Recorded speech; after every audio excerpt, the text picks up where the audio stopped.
Quand je leur ai demandé quelle était la différence entre une personne journaliste et un ou une influenceur et influenceuse TikTok, ils m'ont regardé un peu perplexe parce qu'ils ne voyaient pas vraiment quelle était la différence. Salut les filles d'Olympe, bienvenue dans les bulles de flow, ce défi un peu fou, vous concoctez 100 épisodes en 100 jours. Chaque bulle sera une respiration, une histoire ou un défi pour éclairer autrement nos différences, nos ressemblances et nos fameux possibles. Je suis Florence Hugui, facilitatrice des impossibles, et je vous emmène avec moi dans mes bulles d'expériences, d'anecdotes, de dialogue avec vous aussi, bien sûr. Allez, on respire et on s'envole. Quelle est la différence entre un journaliste et un influenceur ou une influenceuse TikTok ? C'est la question avec laquelle j'ai démarré la formation que j'ai donnée aujourd'hui. J'avais un groupe de personnes qui sont en train de se former en tant que spécialistes de la migration et qui vont entrer dans le processus de brevet fédéral.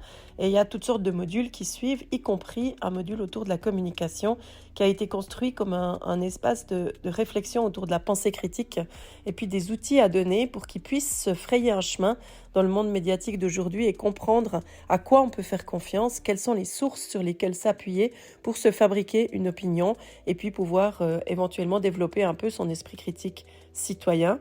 C'était là l'objectif de cette journée avec comme point d'orgue le fait de créer un communiqué de presse. Et le communiqué de presse, en fait, c'est comme une sorte de prétexte qui permet de parler de la construction du discours médiatique, de la manière dont on va pouvoir le transmettre, à qui on va pouvoir le faire, avec quelle intention. Et ça fait partie des questions avec lesquelles nous avons travaillé aujourd'hui. Donc quand je leur ai demandé quelle était la différence entre une personne journaliste et un ou une influenceur et influenceuse TikTok, ils m'ont regardé un peu perplexe parce qu'ils ne voyaient pas vraiment quelle était la différence. Et ce phénomène-là, je le constate depuis un certain temps dans les publics avec lesquels je travaille sur ces questions de pensée critique. On a de plus en plus de publics qui ne comprennent pas vraiment pourquoi on payerait, par exemple, pour une information et pourquoi on aurait besoin de gens qui soient formés pour nous informer, puisque toute l'information gratuite circule sur les réseaux sociaux, circule sur Internet et qu'il y a plein de moyens de s'informer. Alors quand je leur ai demandé comment ils pouvaient s'informer, c'est-à-dire quels étaient les médias avec lesquels ils avaient envie de s'informer, en fait ils sont très peu quand même à répondre qu'ils vont lire le journal. Parce que lire le journal, c'est devenu une activité qui est toujours en vogue, qui existe toujours et qui se fait encore assez massivement, mais par des populations qui ont souvent 55 ans et plus. Les autres, les plus jeunes, ils lisent pas le journal. Les plus jeunes, ils s'informent différemment. Il y a aussi des questions de génération qui viennent se greffer là-dessus, avec des générations très impliquées jusqu'à la génération Y, et puis avec la génération Z qui, elle, s'informe tout à fait différemment. La génération Z, c'est aussi les premiers digital natives, ça veut dire qu'ils sont nés avec un téléphone dans la main, quasiment, et donc ils n'ont plus du tout les mêmes habitudes d'information, ce qui semble tout à fait logique. En fait, si on doit distinguer qu'est-ce que c'est qu'un journaliste par rapport à qu'est-ce que c'est qu'un influenceur TikTok, je le dis au masculin, mais vous avez bien compris qu'on pouvait le décliner dans tous les genres possibles et imaginables, c'est que le journaliste, la journaliste, son travail, c'est d'informer. Donc, pour informer, il va falloir établir une sorte de stratégie et surtout une sorte de méthode pour pouvoir informer le public en son âme et conscience de la manière la plus déontologique possible. Alors, qu'est-ce que fait la personne qui travaille comme journaliste ? Elle met les faits en perspective, elle croise les sources, et ça c'est très important, et puis elle ouvre la discussion aussi sur le sujet qu'elle a envie de partager. Son outil, c'est le fait de vérifier l'information. Et comment on fait pour vérifier l'information ? Justement, on remonte à la source, on essaye de trouver une autre source croisée qui raconte la même histoire, c'est-à-dire qui est concordante, pour pouvoir croiser une information et se rendre compte que cette information, effectivement, elle est fiable et elle va pouvoir être diffusée. Mais évidemment qu'il y a beaucoup de possibilités de manipulation, qu'il y a beaucoup d'éléments qui vont se mettre en travers du chemin, parce que la théorie, c'est la théorie, et la pratique, évidemment, elle est différente. Le moteur des journalistes, c'est probablement la curiosité, mais aussi certainement le fait de vouloir contribuer à ce débat citoyen et à la possibilité pour les personnes de pouvoir se forger leur propre opinion.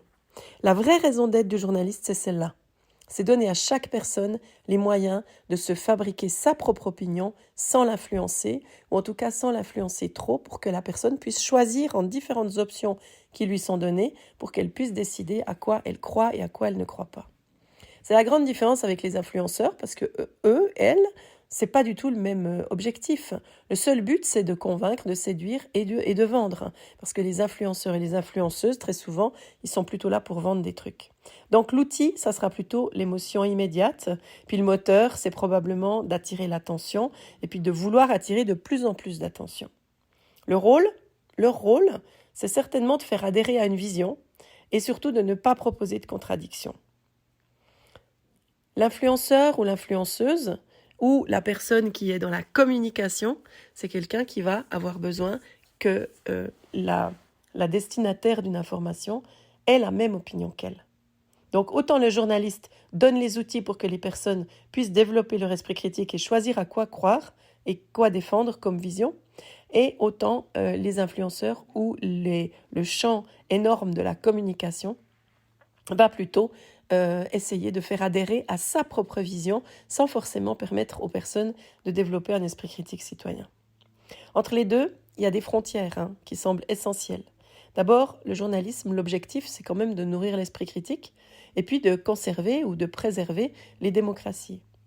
En tout cas, dans notre pays et dans quelques autres pays à côté de nous. La communication, elle va façonner un imaginaire, elle va donner envie d'aller dans la direction qui nous est donnée parce que ça fait envie, parce que c'est attractif et c'est séducteur. Et puis la propagande, elle cherche à faire penser tout le monde de la même manière. Donc voilà la distinction qu'on peut faire peut-être entre ces trois aspects. Alors, comment faire pour pouvoir fabriquer un esprit critique? Comment faire pour avoir une opinion qui peut se mettre en place quand on est face à une information qui nous arrive dessus?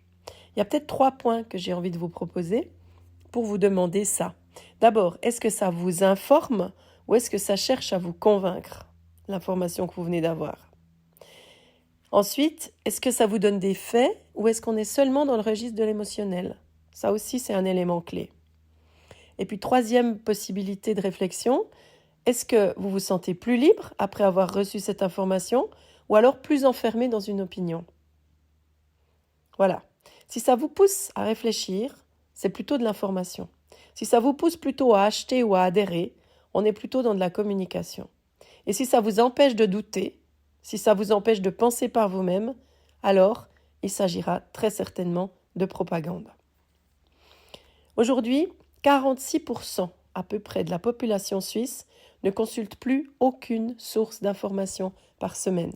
C'est des chiffres qui sont récents, c'est des chiffres qui montrent que la fatigue informationnelle monte en flèche et qu'on est quand même bientôt à 50% de la population suisse qui ne consulte pas du tout d'informations de la semaine, qui ne veut pas savoir ce qui se passe et qui ne veut pas être concerné par l'actualité. C'est ce qu'on appelle de la pauvreté informationnelle. Et ça ouvre la voie à plein de détournements. C'est des algorithmes qui vont nous convaincre que tout le monde pense comme nous, au cas où on a un moment ou un autre mis le nez sur un réseau social. C'est les fake news qui vont avoir beau jeu de s'infiltrer et puis de prendre toute leur place parce qu'il n'y a plus du tout d'esprit critique nécessaire pour contrer ou pour remettre en question des nouvelles qui ont l'air un peu bizarres. Et puis c'est des bulles d'opinion dans lesquelles on s'engage et où finalement on se retrouve qu'avec des personnes qui pensent comme nous ou alors qu'avec des personnes qui détestent les gens qui ne pensent pas comme nous. Donc, la prochaine fois que vous scrollez, j'ai envie de vous inviter à vous dire que cet esprit critique, c'est pas du tout un luxe. C'est juste simplement un garant de la démocratie. Et c'est absolument indispensable que notre esprit critique soit aiguisé, soit musclé, soit entraîné et qu'il puisse à chaque moment pouvoir remettre en question un certain nombre de news, un certain nombre d'informations qu'on reçoit, et Dieu sait qu'on en reçoit énormément, vous le savez aussi bien que moi. C'est ça que j'avais envie de vous dire aujourd'hui. Évidemment, c'est une carte postale, la question des médias, la question du fonctionnement médiatique, du traitement médiatique, de la construction d'une nouvelle, de la manière dont on peut construire cette nouvelle, de la manière dont on peut l'accompagner, de la manière dont elle peut permettre de faire réfléchir en face ou au contraire qu'elle va nous enfermer dans une opinion déjà préétablie. Tout ça, ça fait partie de ce fonctionnement médiatique. Ce que je vous dis aujourd'hui, c'est juste quelques éléments que j'ai envie de partager avec vous par rapport à la journée que je viens de vivre, puisque je vous ai promis des cartes postales. Mais vous le savez, si vous avez envie d'aller plus loin dans cette conversation, je serai ravie d'en discuter avec vous. Je donne des formations aux médias, je donne des formations à la pensée critique et je le fais avec des publics différents et je trouve ça extrêmement indispensable et je crois que c'est même de plus en plus indispensable que nous puissions être capables de décrypter tout ce qui nous arrive, toute la masse d'informations qui nous arrive. J'ai lu il y a quelques années un bouquin de Jean-Christophe Ruffin qui a écrit un livre qui n'a rien à voir avec ça, qui s'appelle Globalia. Et dans ce livre, il y avait une thèse qui est beaucoup reprise aussi par les milieux de science-fiction, qui dit, en fait, il ne s'agit pas de retenir l'information. Il ne s'agit pas de retenir cette information et de ne pas donner d'informations aux citoyens et aux citoyennes. Pas du tout. Il faut libérer l'entier de l'information à disposition. Ne plus rien garder secret. Inonder les gens d'informations. Plus vous inondez les gens d'informations, moins ils iront la chercher. Et moins ils s'intéresseront à ces masses de données qui leur arrivent dessus, mais qui sont beaucoup trop importantes pour être prises en compte, parce que nos cerveaux sont limités dans leur capacité d'accueillir et d'englober de la nouvelle matière. Ce qui veut dire que c'est exactement ce qui est en train de se passer. Quand j'avais lu ce livre, je l'avais trouvé extrêmement pertinent, mais très inquiétant sur l'avenir qui nous était promis. Et aujourd'hui, ça veut dire qu'on est effectivement envahi de plein d'informations qui partent dans tous les sens et qu'on a souvent plus difficilement les clés pour pouvoir trier le bon grain de l'ivraie. Ou en tout cas, ce qui peut nous être utile à fabriquer notre esprit critique, à le muscler et à le rendre plus solide, plus affûté pour pouvoir savoir à quoi on a envie de croire et quelles sont nos visions du monde et celles que nous souhaitons défendre par rapport à tout ce qui nous arrive aussi et qui fait que le fait d'être totalement envahi par tout ça, fait qu'au final, on se laisse parfois avoir, on se laisse parfois prendre dans des théories qui ne sont peut-être pas ce qu'on aurait voulu défendre au début. Ça s'appelle le populisme. Et le populisme aujourd'hui, c'est pas un petit mot. Je vous laisse avec ça, avec vos réflexions peut-être autour de ça.